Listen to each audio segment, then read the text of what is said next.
Wala po akong personal interest sa politika. Nangyari lamang ito dahil sa pinatay ang aking kapatid na si Vice Mayor Roldan Benito.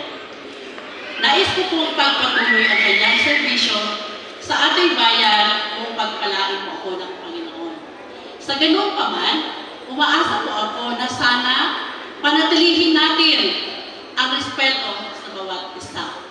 To my fellow candidates, I know that every one of us here wishes to win these coming elections.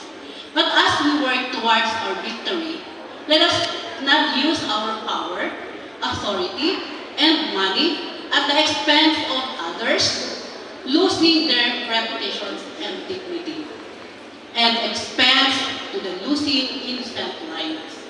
Let us be reminded that as leaders, we are part of maintaining peace and order to our municipality.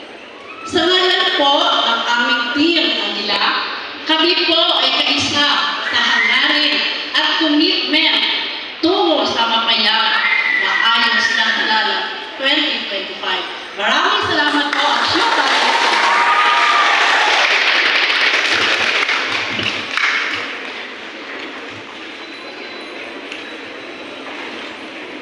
Thank you, ma'am.